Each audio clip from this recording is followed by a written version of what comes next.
নমস্কার, loving family যোগমায়াতে আপনাদের সবাইকে স্বাগত। আজ আমি তোমাদের সঙ্গে একটা রেসিপি শেয়ার করব, সেটা হলো এগ প্রন বিরিয়ানি। বাড়িতে অনেক সময় আমাদের চিংড়ি মাছ থাকে, একঘেয়ে সবসময় চিংড়ি মাছের তরকারি বা ঝোল বা ঝাল যাই করি না কেন সবসময় খেতে আমাদের ভালো লাগে না। আমাদেরও হঠাৎ করে মনে হলো চিংড়ি মাছ আছে, তাহলে কি করা যায়, তাই আমি ভাবলাম আজকে এগ প্রন বিরিয়ানিটা বানাচ্ছি বলে তোমাদের সঙ্গেও রেসিপিটা শেয়ার করি। এখানে সেম বিরিয়ানির মতনই জিনিস, আমি এখানে দেরাদুন রাইস ভিজিয়ে রেখেছি। এখানে চিংড়ি মাছগুলোকেও ধুয়ে নুন হলুদ আর সামান্য একটু লঙ্কার গুঁড়ো মাখিয়ে রেখেছি। বেরেস্তার জন্য পেঁয়াজ রেখেছি, ডিম রেখেছি, আলু সেদ্ধ করে রেখে দিয়েছি। এবার একে একে আমি তোমাদেরকে প্রসেসগুলো দেখাচ্ছি।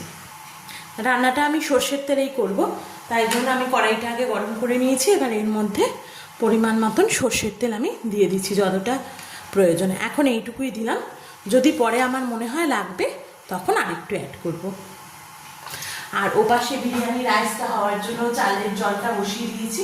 জলটা ফুটে উঠলে আমি ভেজানো চালটা ওর মধ্যে অ্যাড করবো। এটা আধ ঘন্টা মতন আমি রাইসটাকে ভিজিয়ে রেখেছি। জলটা ফুটে উঠলে আমি রাইসটা অ্যাড করবো। জলের মধ্যে আমি কিছুই দিইনি, শুধুমাত্র নুনই দিয়েছি। আমি এলাচ লবঙ্গ এসব কিছুই দিইনি।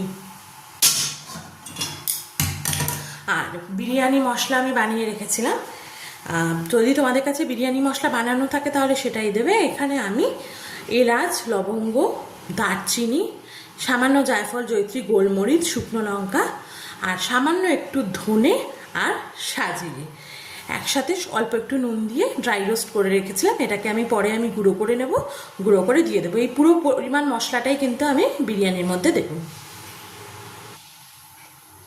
দেখো এখানে তেলটা গরম হয়ে গেছে। এবার সবার প্রথমে কিন্তু আমি বেরেস্তাটা ভেজে নেব।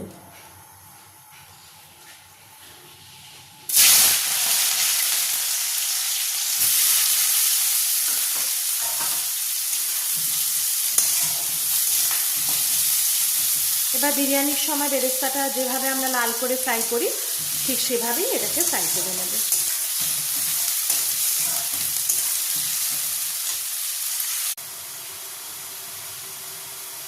দেখো আমাদের বেরেস্তাটা ভাজা হয়ে গেছে। এবার কিন্তু আমি বেরেস্তাটাকে তুলে দিচ্ছি।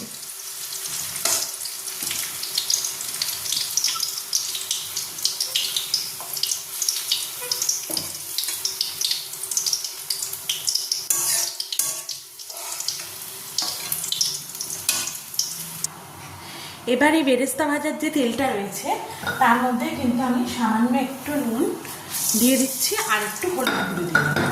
হলুদ গুঁড়ো দিয়ে আমি কিন্তু ডিমগুলোকে ভেজে নেব।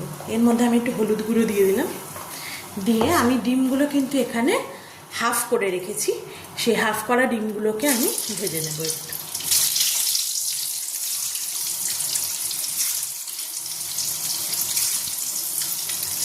মিনিটের মতন ভেজে নিলেই কিন্তু ডিমগুলোর মধ্যে একটু কালার চলে আসবে। কালার চলে এলেই কিন্তু আমি তুলে নেবো। হাই ফ্লেমে 1 মিনিট ভেজে নিচ্ছি। ডিমগুলো ভেজে নিলে কি একটু খেতে ভালো লাগে। ডিমগুলোর এক পিঠ ভাজা হয়ে গেছে। এবার আমি অন্য পিঠটা একটু উল্টে দেবো।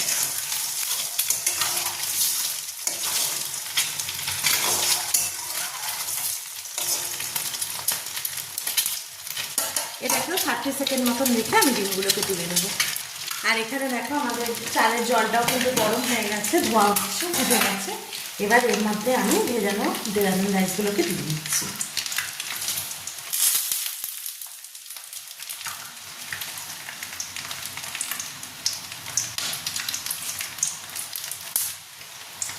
দিয়ে একবার নাড়িয়ে আমি ফ্লেমটা হাই করে দেবো। এবার চাপা দিয়ে আর এবার ডিমগুলো ভাজা হয়ে গেছে, এগুলোকেও কিন্তু আমি একে একে তুলে নিচ্ছি। এবার এই সেম কড়াইতেই কিন্তু আমি আর একটু সর্ষের তেল দিয়ে নিচ্ছি। তেলটা একটু বেশি করে দিচ্ছি কারণ আলুগুলোকে ভাজবো, আর তারপর চিংড়ি মাছটাকে আমি কিন্তু এই তেলেই কষিয়ে নেব। তেলটা গরম হলে আমি সেদ্ধ করে রাখা আলুগুলোকে দিয়েও কিন্তু ফ্রাই করে নেব।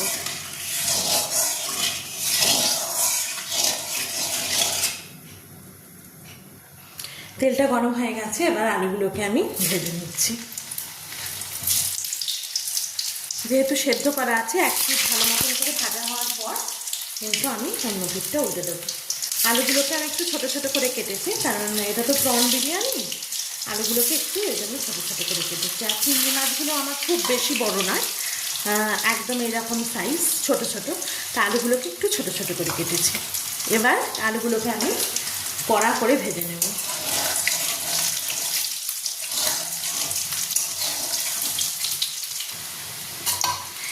দেখো আমাদের আলুগুলো কিন্তু লাল করে ভাজা হয়ে গেছে। এবার আলুগুলোকে কিন্তু আমি তুলে নিচ্ছি।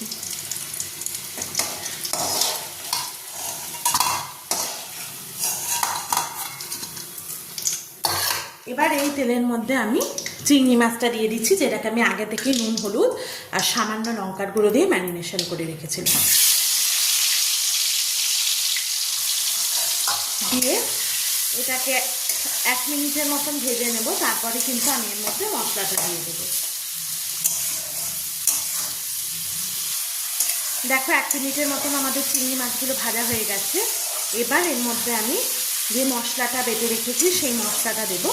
আদা রসুন কাঁচা লঙ্কা আমি একসঙ্গে পেস্ট করে রেখেছি, সেইটাকে এবার এর মধ্যে দিয়ে দিচ্ছি।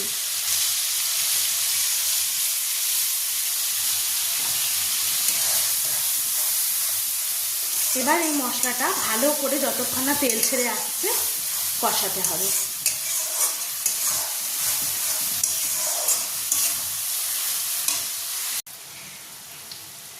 আমাদের চিংড়ি মাছটা একদম কষে গেছে, এটা থেকে তেলও ছেড়ে এসছে। এবার আমি গ্যাসটাকে একদম বন্ধ করে দিচ্ছি। বন্ধ করে আমি এর মধ্যে কিন্তু একটু টক দই আছে, এই 1-1.5 চামচের মতন টক দইটা কিন্তু ভালো করে মিশিয়ে নিচ্ছি। তোমাদের কাছে টক দই না থাকলে টক দই নাও দিতে পারো, কোনো অসুবিধা নেই। আমার কাছে ছিল তাই আমি এটা এর মধ্যে একটু অ্যাড করলাম। ভালো করে মিশিয়ে নেব। মিশিয়ে নিয়ে আমি গ্যাসের ফ্লেমটাকে অন করব। আর এদিকে আমাদের কিন্তু বিরিয়ানি রাইসটাও হয়ে গেছে। এবার এটাকেও কিন্তু আমি নামিয়ে নেব। এখানে দেখো 80% হয়ে গেছে। এবার আমি বিরিয়ানি রাইসটাকেও কিন্তু নামিয়ে নিচ্ছি। দইটার সঙ্গে আমি ভালো করে মিশিয়ে নিয়েছি। তারপর কিন্তু গ্যাসটাকে অন করে দিয়েছি। এবার এর মধ্যে কিন্তু আমি সামান্য পরিমাণ একটু জল দিয়ে দেবো। এটা পুরোপুরি কষানো হয়ে গেছে। এর মধ্যে কিন্তু আর কোনো রকম কাঁচা মশলার গন্ধ নেই, সেটা অবশ্যই একবার চেক করে নেবে। এবার এর মধ্যে আমি অল্প করে একটু জল দিয়ে দিচ্ছি।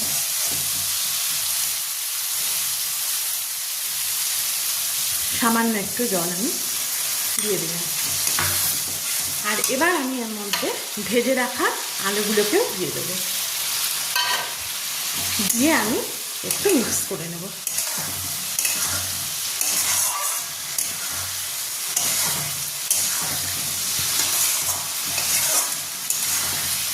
আর এই সময় আমি কিন্তু এর মধ্যে একটু বিরিয়ানি মশলাও দিয়ে দেবো।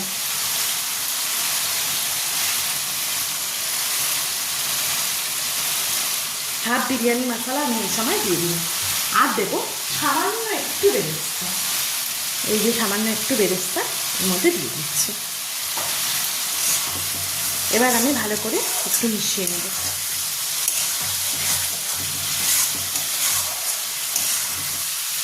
এবার এটা আমার হয়ে গেছে।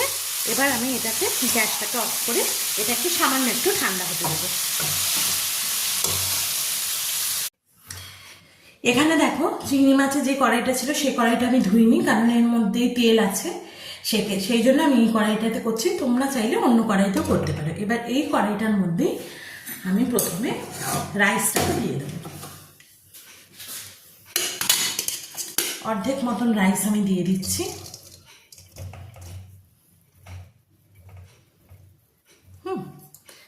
রাইসটাকে দিয়ে একটা লেয়ার করে নেব।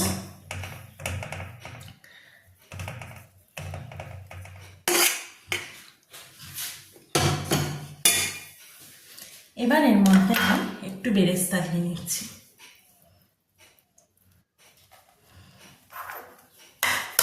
আর দিয়ে নেব একটু বিরিয়ানি মশলা।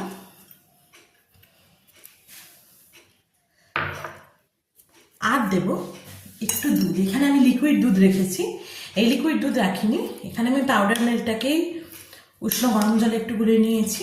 আর তোমরা চাইলে এর সঙ্গে জাফরানও মেশাতে পারো, আমার নেই তাই আমি দিচ্ছি না। এটাকে আমি প্রথম লেয়ারটা ভালো করে দিয়ে নেব।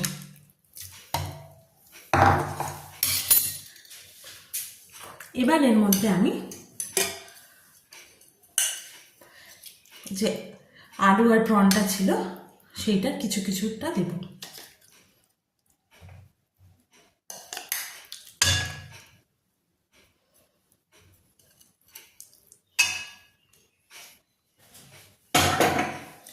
এবার আমি আবার রাইসের একটা লেয়ার দিয়ে নিচ্ছি।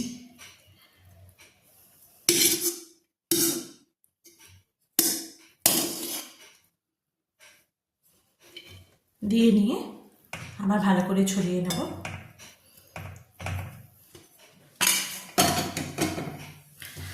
আবারও কিন্তু আমি এর মধ্যে বিরিয়ানি মশলা, বেরেস্তা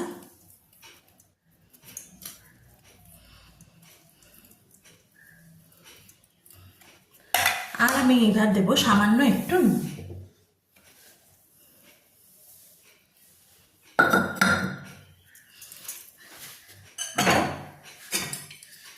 দিয়ে দেবো যে বাদ বাকি প্রন আলু এটা ছিল সেটাও দিয়ে দিচ্ছি। পুরোটাই কিন্তু আমি দিয়ে দিচ্ছি।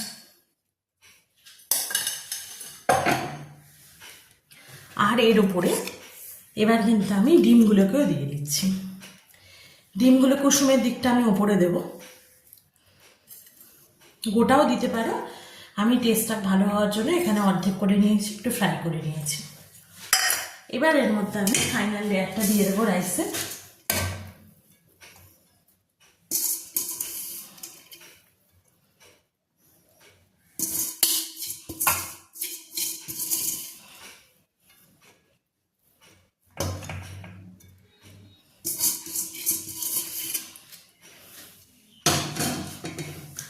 আর যে বাদ বাকি অল্প একটু বেরেস্তা আছে সেটাকেও আমি ওপর থেকে এভাবে দিয়ে দিচ্ছি।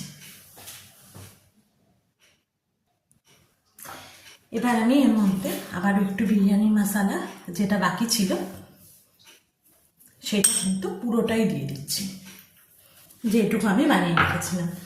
আর দিয়ে দেবো যে দুধটা আছে সেই দুধটাও কিন্তু আমি সাইড দিয়ে একবার দিয়ে দিচ্ছি, তারপর মাঝখানটা একটু দিয়ে দিলাম।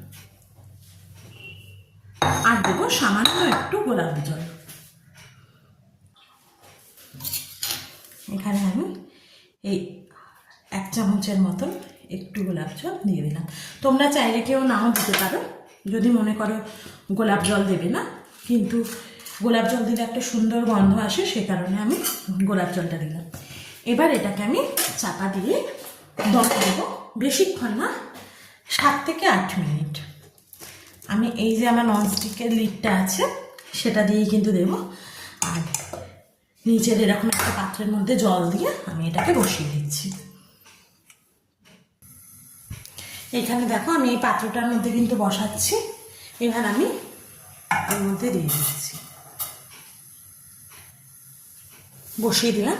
এটাকে ঠিক 7-8 মিনিটের মতন দম দিয়ে আমি গ্যাসটাকে কিন্তু অফ করে দেবো, তাহলেই কিন্তু আমাদের বিরিয়ানি রেডি।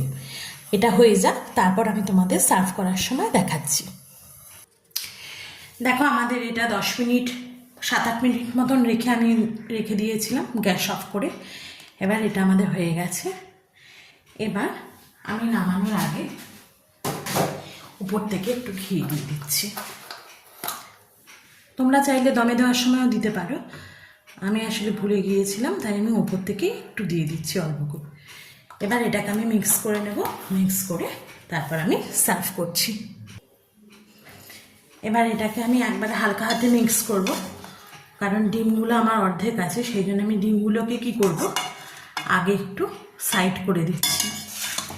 এবার এটাকে আমি খুব হালকা হাতে মিক্স করে নিচ্ছি। দেখতে কিন্তু খুব সুন্দর হয়েছে। ডিমগুলো আমি তুলে নিচ্ছি। ডিমগুলো যদি তোমরা গোটা দাও সেক্ষেত্রে কোনো প্রবলেম নেই, কিন্তু আমি যেহেতু অর্ধেক করে দিয়েছি সেই জন্য আমি ডিমগুলো উপরের দিকে দিয়েছি যাতে আমার তুলতেও সুবিধে হয়। এবার এটাকে আমি খুব ভালো করে একবার ওপর নিচে মিক্স করে দিচ্ছি।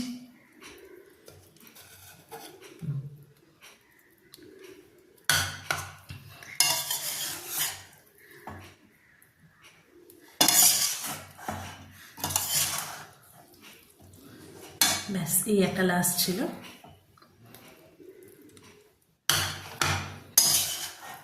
এবার কিন্তু আমি এটাকে সার্ভ করে দিই, তারপর আবার তোমাদের দেখাচ্ছি। আমার এই রেসিপিটা কেমন লাগলো আমাকে অবশ্যই কমেন্টে বলো, আর আমার চ্যানেলটাকে লাইক করো, আর ভিডিওটাকে লাইক করো, আর চ্যানেলটাকে সাবস্ক্রাইব করো। আমি এটাকে সার্ভ করে দিচ্ছি।